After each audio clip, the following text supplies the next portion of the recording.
The containment chamber hummed with the soft pulse of quantum barriers, casting ethereal shadows across Dr. James Chen's face as he studied the readings on his tablet. The creature they'd found in the Antarctic ice sheet defied every classification in Earth's biological database. Through the energy field, its crystalline body shifted colors like the aurora borealis, geometric patterns flowing across its surface in hypnotic waves. "Vital signs stable," announced Dr. Chen's assistant, Dr. Emily Walsh, her voice barely masking her excitement. "Neural activity is off the charts, though. Whatever this being is, it's highly intelligent." James nodded, making notes as he observed the creature's behavior. They'd nicknamed it Aurora, though its official designation was XB-1249. For 3 weeks, it had remained in a dormant state, its crystalline form pulsing with soft light but showing no other signs of activity. Today was different. "Dad?" The voice made James freeze. He turned to see his 12-year-old daughter Sarah standing in the doorway, still wearing her school backpack. Her eyes were wide with wonder as she stared at Aurora. "Sarah! You're not supposed to be here," James said, rushing to block her view. The facility's daycare had strict instructions about keeping the children away from the research wings. "How did you?" "Mrs. Thompson had an emergency," Sarah explained, stepping around him. "They couldn't reach Mom, and the office said you were here, so." Her voice trailed off as Aurora's colors suddenly intensified, its geometric patterns accelerating into spiral formations they'd never seen before. "James," Emily called out, her voice tense. "These readings, something's happening." The creature was moving now, its crystalline form elongating and shifting. What had been an amorphous shape began to take on a more defined form, like a cross between a deer and a wolf, but with a grace that seemed almost celestial. Its head turned toward Sarah, and points of light that could only be eyes fixed upon her. "Get her out of here," James ordered, but before anyone could move, Aurora emitted a soft chime that resonated through the chamber. The sound was like nothing they'd ever heard before, a complex harmony that seemed to bypass their ears and speak directly to their minds. Sarah stepped forward, transfixed. "Dad," she whispered, "it's beautiful." The creature's colors shifted again, this time to soft blues and purples that rippled outward from where Sarah stood. James reached for his daughter, but stopped when he saw Aurora's reaction. Instead of the defensive postures they documented with other researchers, it was lowering its crystalline head, making itself appear less threatening. "Emily," James said quietly, "are you seeing this?" "Incredible," she breathed, checking her instruments. "The neural patterns, they're synchronizing." "James, I think it's trying to communicate." Sarah raised her hand slowly, palm out. Aurora responded by extending what appeared to be its neck, the crystalline surface flowing like liquid starlight. The distance between them decreased inch by inch until Sarah's fingers were just centimeters from the quantum barrier. "Sarah, don't," James started, but it was too late. The moment Sarah's hand touched the barrier, Aurora's entire form erupted in a cascade of colors. The quantum readings spiked, but instead of the breach warnings they expected, the barriers seemed to be adapting, creating a stable interface between human and alien. "Dad," Sarah said, her voice filled with wonder, "I can feel it. It's not just colors, it's emotions, thoughts. It's been waiting so long, frozen in the ice, waiting for someone to find it.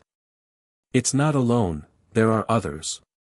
James watched in amazement as patterns of light flowed between his daughter's hand and Aurora's crystalline form. Every scientific instinct told him to pull her away, to follow containment protocols, but something deeper, perhaps parental intuition, perhaps something more, told him this moment was important. Dr. Walsh's voice cut through his thoughts. "James, you need to see these readings. This isn't just communication, it's a complete neural synchronization. Your daughter, she's somehow acting as a bridge." Before James could respond, alarms began blaring throughout the facility. Heavy boots thundered down the corridor outside, the security response team, no doubt alerted by the unusual readings. In that moment, James Chen realized their discovery had just become much more complicated than anyone had imagined. Through it all, Sarah remained connected to Aurora, and in the shifting lights and chaos, James saw something in both of them he hadn't expected: recognition. They weren't meeting for the first time, they were remembering each other, as if from a dream neither knew they had shared. The security team burst through the door, weapons raised, but stopped short at the scene before them.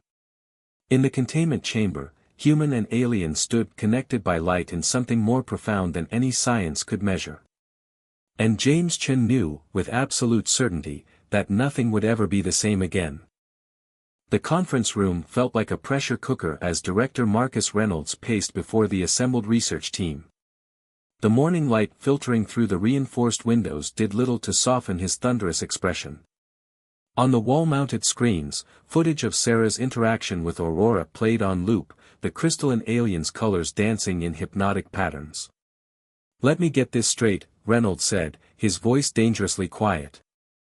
"Not only did we have an unauthorized civilian minor in a classified research facility, but she made direct neural contact with an unknown extraterrestrial entity." His eyes fixed on Dr. Chen. "Give me one reason why I shouldn't shut this whole thing down right now." James Chen sat straight-backed in his chair, fighting to keep his voice steady. "Because what happened in that chamber could be the breakthrough we've been looking for. The neural synchronization patterns are a security nightmare," interrupted Colonel Harrison, the facility's military liaison. The sharp-featured woman hadn't taken her eyes off the footage since the meeting began. "We have no idea what kind of information was exchanged during that contact. For all we know, your daughter could be compromised." Emily Walsh spoke up from her position beside James. "With all due respect, Colonel, the readings we collected suggest something far more significant than a security breach. The neural patterns we observed were unlike anything in our database. This wasn't just communication, it was a genuine connection." Back in the medical wing, Sarah sat on an examination table, surrounded by monitoring equipment. Through the observation window, James could see her drawing in her sketchbook, page after page of intricate geometric patterns that matched Aurora's crystalline structure. She hadn't stopped drawing since their separation 12 hours ago. "She's showing no signs of adverse effects," Dr. Walsh continued, pulling up her latest diagnostic results. "In fact, her neural activity has stabilized at a level slightly higher than her baseline. It's as if..." "As if what?" Reynolds demanded. "As if her brain has been upgraded," James finished quietly. "Aurora didn't harm her, it enhanced her." The room erupted in murmurs. Colonel Harrison's hand tightened on her tablet. "All the more reason to terminate the project. We can't risk..." A sudden commotion from the corridor interrupted her. Dr. Patel, one of the junior researchers, burst into the room, his dark face flushed with excitement. "You need to see this," he gasped. "Aurora, it's changing again." The containment chamber was a hive of activity when they arrived. The crystalline being had shifted its form once more, its surface now covered in swirling patterns that exactly matched Sarah's drawings. But more incredibly, it had begun creating three-dimensional projections in the air around it, star maps, mathematical equations, and symbols that scrolled endlessly through the space. "It started about 10 minutes ago," Dr. Patel explained, frantically logging data. "The patterns, they're not random. They're a language, a mathematical one. And look at this." He pulled up a side-by-side comparison of Sarah's drawings and Aurora's projections. They were identical. James felt a chill run down his spine. "It's trying to teach us," he said softly. "Through Sarah. Or it's preparing us for something else entirely," Colonel Harrison countered. She turned to Reynolds. "Director, we need to move the asset to a more secure facility. One equipped for potential threats." James's heart nearly stopped. He knew what that meant, a military black site, where Aurora would be studied not as a sentient being but as a potential weapon. Where Sarah's connection would be exploited rather than understood. No, he said, surprising himself with the firmness in his voice. Aurora isn't a threat. It's trying to communicate something vital, something it could only share through Sarah. If we move it now, we might lose our only chance to understand. Reynolds studied the projections thoughtfully. And what happens when word gets out that we're experimenting on children? That we're allowing unknown alien entities to interface with human minds? We're not experimenting on anyone, Emily interjected. This connection formed naturally. And from what we've seen, it's completely voluntary on both sides. A soft chime echoed through the chamber, drawing everyone's attention. Aurora's form had shifted again, its colors pulsing in a rhythm that seemed almost like a heartbeat. In the medical wing, Sarah's monitors showed her brainwaves synchronizing with the pattern. "Dad?" Her voice came through the intercom, calm but urgent. "They're coming." Before anyone could ask who they were, the facility's deep space sensors began blaring. On the monitors, dozens of objects had appeared in high orbit, their energy signatures matching the crystalline patterns in Aurora's structure. James Chen looked at his daughter through the observation window, then at the alien being that had chosen to connect with her. In that moment, he knew he had to make a choice, one that would either save or doom them all. "Director," he said, his decision made, "before you do anything, there's something you need to understand about Aurora. Something Sarah showed me in her drawings." He pulled out his tablet, bringing up the translated mathematical patterns. "This isn't just first contact. It's a warning." The facility's emergency lights cast crimson shadows across the containment chamber as James Chen frantically decoded the mathematical patterns streaming from Aurora's crystalline form. Sarah sat cross-legged before the quantum barrier, her hand pressed against it, serving as a living conduit between human and alien minds. Outside, the distant thunder of military helicopters grew louder. "They're not invasion ships," Sarah said, her voice carrying an otherworldly echo. "They're running from something. Something that destroyed their home." Emily Walsh's fingers flew across her keyboard, correlating the new data with their previous findings. "The mathematical sequences, they're not just language, they're star charts. Historical records." She looked up, her face pale. "James, these show the systematic destruction of entire solar systems." Director Reynolds stood rigid by the main console, his earlier antagonism replaced by grim focus. "Colonel Harrison, what's the status of those objects in orbit?" The colonel's voice crackled through the intercom. 37 crystalline vessels, all maintaining high orbit. No aggressive positioning, but they've created some kind of energy field around the planet. Our satellites can't penetrate it. "It's a shield," Sarah translated, her eyes never leaving Aurora.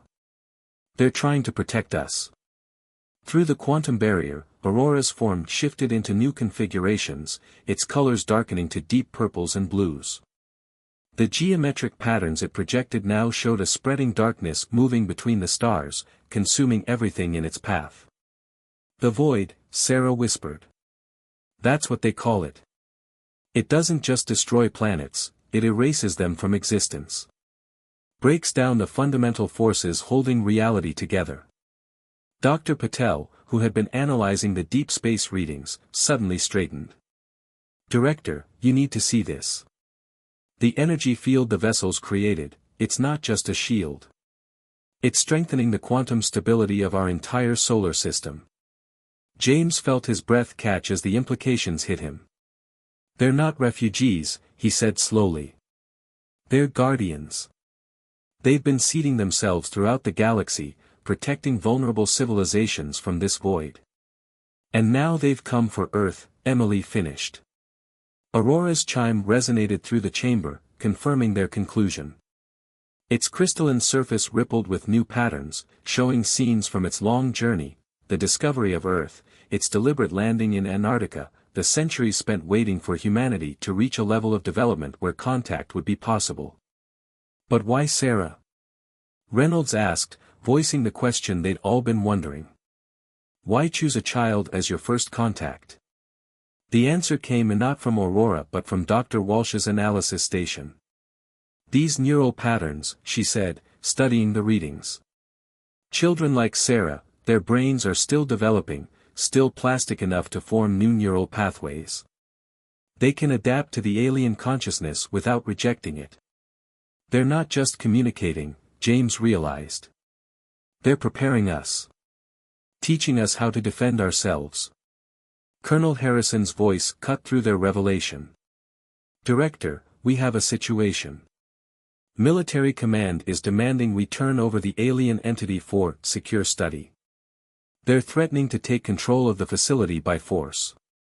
Reynolds looked at the crystalline being, then at Sarah, who still maintained her connection despite hours of continuous neural interface. How long? He asked Harrison.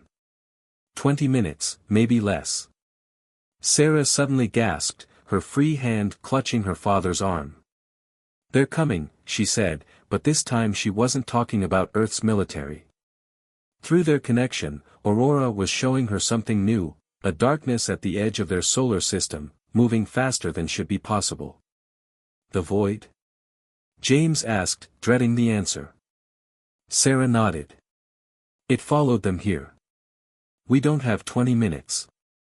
Aurora's form pulsed with urgent patterns, and the entire chamber hummed with energy. Through their neural link, it shared its plan with Sarah, who turned to her father with tears in her eyes. Dad, she said, her voice trembling but determined, Aurora says there's only one way to save Earth now. But... She hesitated, looking back at the crystalline being that had become so much more than just an alien entity. But what? The price is high, she whispered. And I have to be the one to pay it. James Chen looked at his daughter, then at the screens showing the approaching darkness that threatened to unmake their world. He had always known his scientific discoveries might change humanity's future. He had never imagined the cost would be so personal. The facility shook as the first military helicopters landed outside. Time was running out. In orbit, the crystalline vessels began moving into new formations, preparing for what was to come. And in the containment chamber, a father faced the hardest decision of his life, one that would determine not just humanity's fate, but the nature of sacrifice, courage, and the bonds that transcend species. Aurora's colors shifted one final time, showing Sarah a vision of what needed to be done. The young girl squared her shoulders, looking more like a warrior than a child as she turned to face the assembled scientists and officials. It's okay, Dad, she said softly. I understand now. This is why Aurora chose me. This is what I was meant to do. The quantum barrier between them began to fade, and Sarah Chen stepped forward to meet her destiny, carrying the hopes of two civilizations in her young hands. The moment Sarah stepped through the dissolving quantum barrier, the world around them changed. Aurora's crystalline form flowed like liquid starlight, enveloping her in a cocoon of shifting geometric patterns. James Chen lunged forward, but Emily Walsh held him back, her eyes wide with understanding. Look at the readings, she whispered. They're not merging, they're resonating. On every monitor in the facility, data streams exploded into chaos. The crystalline vessels in orbit pulsed in synchronization with Aurora's light, their energy field around Earth strengthening. Through the chamber's reinforced windows, the sky had taken on an otherworldly purple hue. Neural synchronization at 200% and climbing, Dr. Patel announced, his voice trembling with a mixture of awe and fear. The quantum field is stable, but, my God, the power readings are off the scale. Inside the luminous cocoon, Sarah's voice echoed with 1,000 harmonics. I see it now. I see everything. Director Reynolds stepped forward, his earlier skepticism forgotten. What do you see, Sarah? The pattern. The endless dance of creation and destruction. The void, it's not just destroying worlds. It's unraveling the very fabric of spacetime. Through the crystalline light, her silhouette shifted, becoming something neither fully human nor entirely alien. Aurora's people, the Luminari, they've been fighting it for millions of years, seeding themselves throughout the galaxy, creating quantum anchors to stabilize reality itself. The facility's walls shuddered as military vehicles surrounded the building. Colonel Harrison's voice crackled through the intercom, tense but controlled. "They're demanding immediate surrender of the facility. 3 minutes until they breach." "We don't have 3 minutes," Sarah said, her voice carrying an edge of urgency. "The void is accelerating. Aurora says, it's never moved this fast before. It's learning. Adapting." James pressed his hand against the crystalline surface surrounding his daughter. "Sarah, whatever you're planning, there has to be another way." The light rippled at his touch, and for a moment, he felt what Sarah was experiencing, the vast consciousness of the Luminari, the weight of eons of guardianship, and the terrifying approach of oblivion itself. But more than that, he felt his daughter's certainty, her understanding of what needed to be done. "There isn't, Dad," she said gently. "The void is drawn to complex quantum systems. The Luminari vessels, Aurora, Earth itself, were like beacons to it. The only way to stop it is to create a quantum resonance so powerful it will force the void to manifest physically. Only then can it be contained." Emily's eyes widened as she studied the new data streaming across her screen. The crystalline transformation, it's not just changing her physically. It's evolving her consciousness to a quantum state. The next step, Sarah confirmed. What the Luminari have been preparing for across a million worlds. They knew that eventually, they would need to do more than just defend. They would need to fight back. The chamber's lights flickered as the facility's power grid strained under the enormous energy demands. Outside, the military forces were positioning themselves for breach, unaware that they were about to witness something that would redefine humanity's place in the cosmos. "Sarah," James said, his voice breaking, "you're just a child." Through the crystalline cocoon, his daughter smiled, a smile that held both infinite wisdom and the simple love of a 12-year-old girl. "Not anymore, Dad. And not just me. This was always Aurora's gift to humanity. The power to evolve, to transcend, to join them in their ancient guardianship." Suddenly, alarms blared throughout the facility. On the main screen, a massive distortion appeared at the edge of the solar system, a darkness deeper than the space around it, moving with impossible speed. "It's here," Sarah whispered. The crystalline cocoon began to pulse with blinding intensity. The Luminari vessels in orbit aligned themselves in a complex geometric pattern, their combined energy forming a vast quantum web around the planet. In that moment, Sarah Chen, or what she was becoming, reached out with both her human consciousness and her new quantum awareness.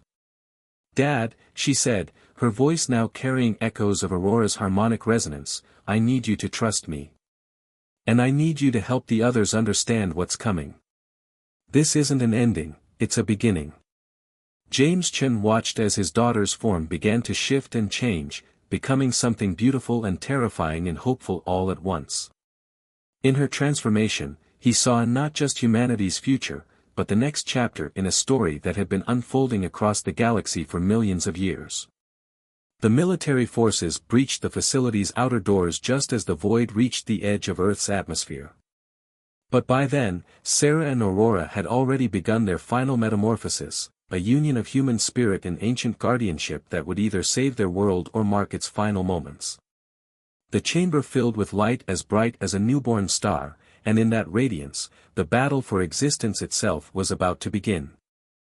The void descended upon Earth like a curtain of unmade reality, its darkness consuming light itself.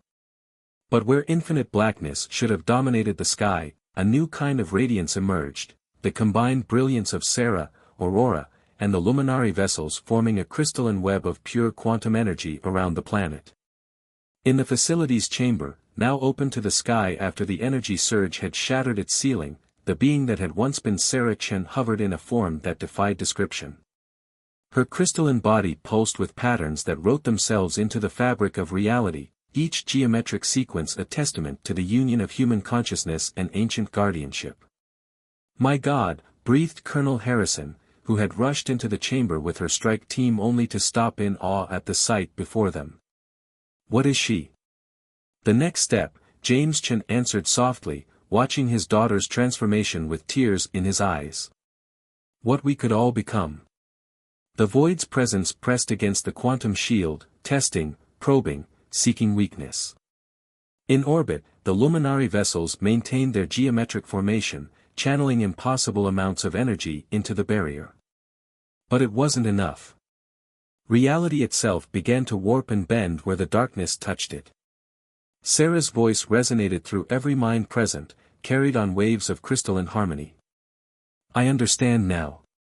The void isn't just destruction, it's the absence of possibility.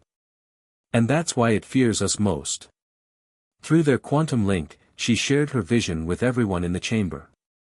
They saw the void as it truly was, not just a force of destruction, but the ultimate entropy, seeking to reduce all existence to a single, unchanging state. And they saw why the Luminari had chosen Earth, had chosen humanity, had chosen Sarah. Because we dream, she continued, her form blazing brighter. Because we imagine. Because we can look into the darkness and see light that isn't there yet. That's what the void can't comprehend, the human ability to create possibility from nothing. The military forces that had come to seize Aurora now stood transfixed, their weapons forgotten. Above them, the battle for reality itself played out in impossible colors and geometric patterns that stretched the boundaries of human perception. Dr. Walsh's instruments sparked and died as they tried to measure energies that defied quantification. The quantum resonance is reaching critical levels, she announced. Whatever you're going to do, Sarah, it needs to be now. Sarah's crystalline form began to spin, creating a vortex of pure possibility. The luminary vessels moved in perfect synchronization, their ancient knowledge flowing through her transformed consciousness. But something was missing, something uniquely human. Dad, Sarah's voice came, somehow both older and younger than before, I need your help. Everyone's help. Do what humans do best, imagine. James stepped forward, reaching out toward his daughter's radiant form. I don't understand. Believe, she said simply. Dream. Hope. The void can destroy reality, but it can't destroy what we believe is possible. That's why the Luminari chose us. Not just for our ability to adapt, but for our ability to believe in the impossible. Understanding dawned across the faces of everyone present. One by one, they closed their eyes, opening their minds to the quantum resonance Sarah was creating. They dreamed of light in darkness, of life emerging from void, of possibilities blooming in the depths of nothing. The crystalline web around Earth began to pulse with new energy, not just the ancient power of the Luminari, but the combined creative force of human consciousness. Sarah's form became a nexus, channeling both energies into something entirely new. The void recoiled. For the first time in its eternal existence, it encountered something it couldn't simply unmake, the human capacity for endless creation, amplified by luminary quantum technology and focused through Sarah's transformed consciousness. Reality isn't just what is, Sarah declared, her voice carrying the weight of two civilizations. It's what could be. The chamber filled with light as Sarah unleashed the combined power of human imagination and luminary science. The void, confronted with a force that created faster than it could destroy, began to fold in upon itself. Reality bent, twisted, and then reshaped itself according to the possibilities flowing through Sarah's crystalline form. When the light faded and vision returned, the void was gone. But the changes it had wrought, and the changes humanity had undergone to fight it, remained. Sarah descended slowly, her crystalline form settling into a shape that was neither fully human nor entirely luminary, but something gloriously new. The military personnel lowered their weapons. The scientists stared at readings that would rewrite their understanding of physics. And James Chen stepped forward to meet his daughter. Sarah, he asked softly. She turned to him, her crystalline features flowing into a smile that was entirely his little girl. It's still me, Dad. Just, more. Above them, the luminary vessels began to descend, their mission transformed from desperate defense to hopeful collaboration. Earth's first contact had become humanity's first step into a larger reality, where the barriers between flesh and crystal, between consciousness and quantum mechanics, between what was and what could be, had dissolved forever. What happens now? Director Reynolds asked, his voice hushed with wonder. Sarah looked up at the crystalline ships, then at the transformed facility around them, and finally at her father. Her form shimmered with possibilities yet to come. Now, she said, we teach others to dream.